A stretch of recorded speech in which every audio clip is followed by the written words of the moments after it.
So just a reminder, since some people have joined afresh, these books are compiled from masters' talks. These are verbatim masters' words. He would conduct courses. He would do sessions. Those sessions were recorded. People transcribed them, and then selected teachings were picked up, categorized, and published into these 7 books. So that is sort of the background. So they are very important because they are truly master's words. And also they are on, the 7 books are on different aspects. They cover all aspects of life, your spiritual practice, your healing, everything. So it's very, very valuable. And these are called Lotus Sutras. Sutra, we understood in the beginning, it's like, when something is very highly condensed, very dense, that knowledge is packed very densely. So it takes an effort to unpack, which hopefully is what you will find in these sessions where we will talk about these. So please turn to page 13. We were on Sutra number 4. Yeah. Just before that, we had talked about in Sutra number 2 and 3 that all the virtues need to be balanced.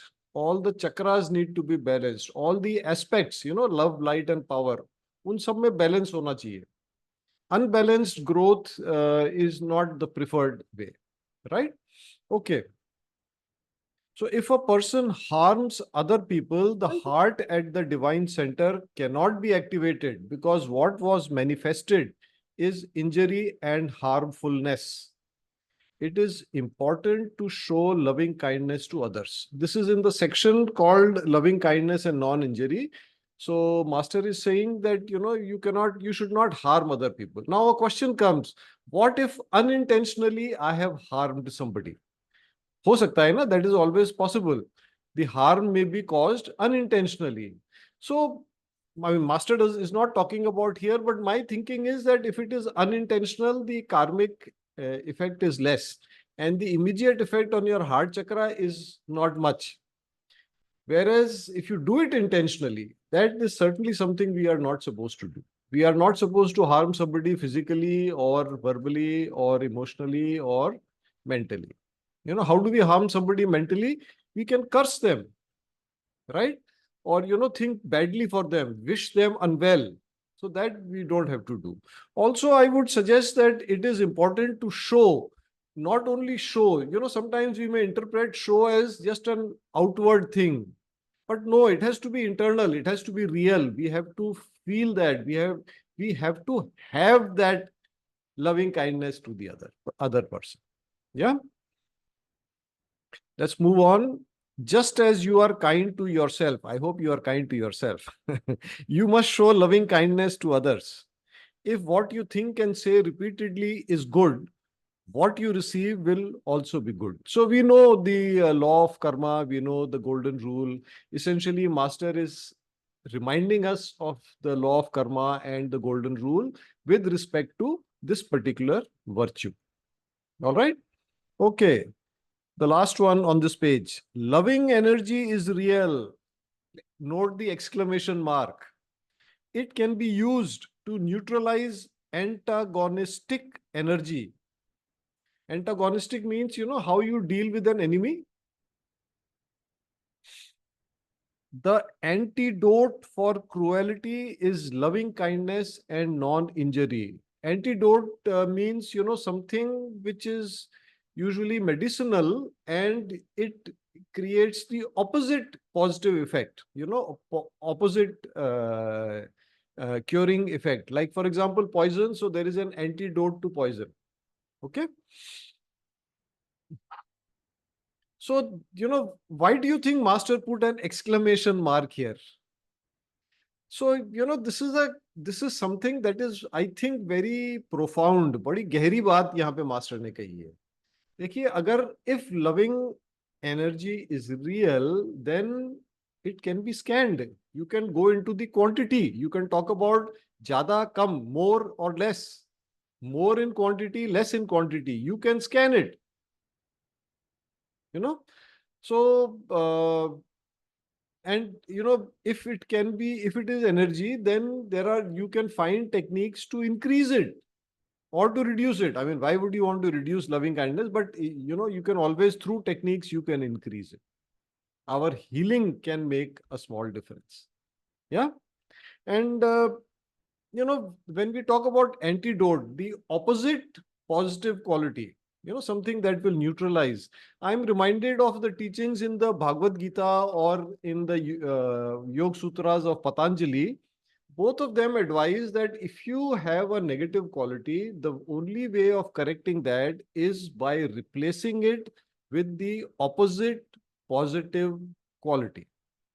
And I think we will come across examples. Master will talk about it here. So that is what our inner reflection, firm resolution practices. Become aware of a negative quality, erase it, and replace it with a positive intent. Yes? All right. Let's move on. Page 14. Without love, there is only criticism, hatred, and anger. Now, I think that's kind of obvious, right? If you don't have love for somebody, you only focus on the negative parts of that person. Some people you must have seen, they are, emotionally very dry. There's no love for anybody. So the whole world to them is a very negative place. Isme ye kam hai, that is not right, this is not right, he's like that, she's like that, they only do like this, and so on. They always complain, complain, complain, complain. What is the antidote? The antidote is love.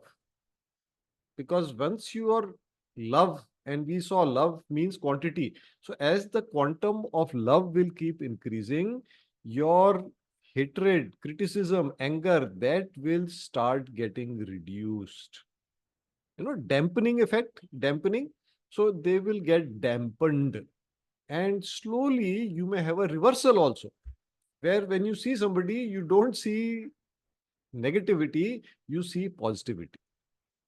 All right. That's really the goal of our practice of forgiveness. When you can say that, okay, my forgiveness for this person is over, because when I see that person, I think of his or her good qualities, not the weaknesses, not the pain that person has caused. Shall we move on? Sutra number 2. So just a note to people who have joined today. We go a little quickly because we have kept the session timing for only 15 minutes. Yeah. So we go quickly. If you miss something, don't worry. Within an hour or so, the recording will be available. You can go through it. Okay. Sutra number 2 on page 14. By showing loving kindness to a person, you are showing loving kindness to God. We are all children of God, connected, rooted, and one with God. Be non-violent in your thoughts, words, and actions. Yeah. So the essence of soul affirmation. We are all children of God. We are connected with God. We are one with God. We are one with all. Yeah. Now, this is, if you have difficulty in understanding this, let me try to give you a very simple argument or example. You think of your hand, just look at your hand. Now look at this fingertip and look at this fingertip. Imagine a person, this is a person and this is a person. This person is looking outwards. This person is looking outwards. When both of them look outwards, they look at each other and say, oh, I am different. This finger will say, oh, I am a little shorter. This finger will say, no, I am much taller. I am the tallest finger. Right? But when they look inwards, yes, when they look inwards, if they look inside, then they will realize they are part of the same hand. There is more oneness than separation. So have you heard the term divine spark? Why? Because if we consider Supreme God to be a big fire, huge, infinite fire, then each of us is a spark of that fire. है ना, उस अग्नि की चिंगारी, you understand? So I'm using Hindi here. Or you think of an ocean and the drops of the ocean. Each of us is a drop in that ocean. So one drop looks at the other drop, says, I'm different. But if they consider the ocean, We are all one. So that's what I meant, that the master has packed in so much knowledge, so much wisdom in these books. Yeah. I think it's up to us to read them, and not only read them, but try to understand, try to go to the depth. Shall we move on? Sutra number 3. Compassion is a path to oneness. It activates the crown chakra, which facilitates the achievement of divine oneness. Let's read the next one also. Compassion means that you do something to alleviate the sufferings of another. So, very roughly, what is compassion? What is the difference between compassion and loving kindness? So, I think my understanding, you take loving kindness and you add empathy. Empathy means looking at the situation from the other person's perspective. Being able to do that, that enables compassion. So there is love, there is kindness, there is the desire to help, and you can also see things from the other person's. It's like we say, stand in that person's shoes. So something like that. When a person goes through a lot of suffering, he develops compassion. Why? Because it is easier now for that person to be able to see things from the other person's perspective. Because, you have done that, you have gone through that suffering. Now you can better see, for example, think of some painful health condition. Say, for example, chicken pox. Now, if I have gone through chicken pox, it's easier for me to have compassion for somebody else who says, I'm having chicken pox and I'm in a lot of pain, right?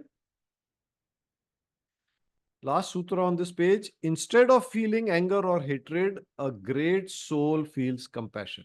So who is a great soul? Somebody who's the soul that is highly developed, highly evolved, one that has progressed spiritually to quite an extent. Or in our pranic healing terms, we can say the heart and crown chakras are highly activated. Shall we go on? I'll try to do one more sutra, although it's already 6:15. We are on page 15 now, sutra number 1. Having compassion is not enough. Compassion must be accompanied by intelligence. You see, compassion also involves the desire to help the person, to do something for the person. Now, if there is intelligence, you are able to find an effective way to reduce the suffering of the other person, to solve the problem. अगर आपको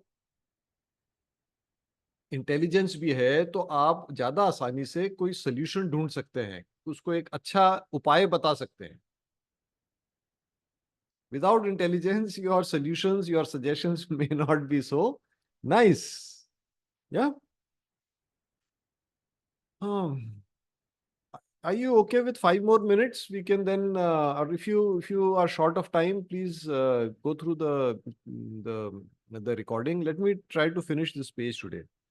A person who is upright will not allow his mind to indulge in unwholesome thoughts. So upright means somebody who follows the virtues, who follows the principles.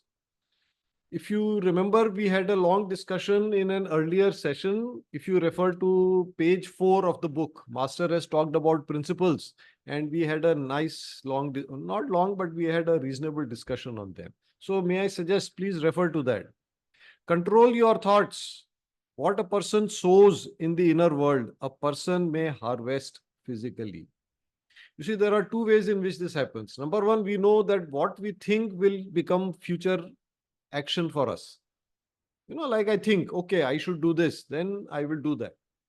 Second thing is that thought is also karma. For example, I curse somebody, I wish I do psychic attack on someone else. Karma will ensue. And that karma may take physical form.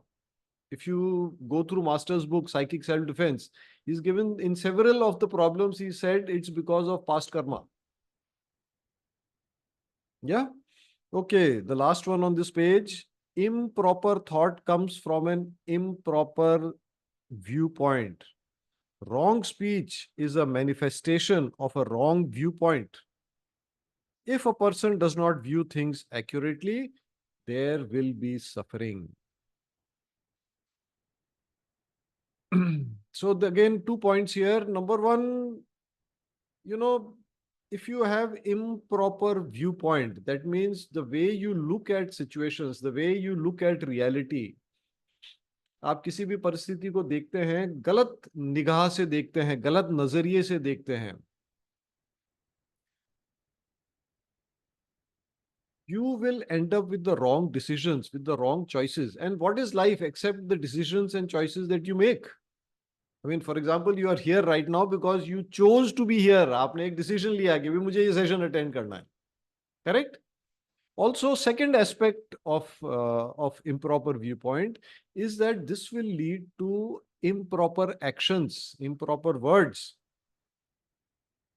wrong speech, and that will then have future karmic effects. Right? So let me formally close the session, and then we can, if you want, we can discuss. I saw some questions, we can discuss them. Lord God, thank you. Just a moment, please. I'll just stop the recording.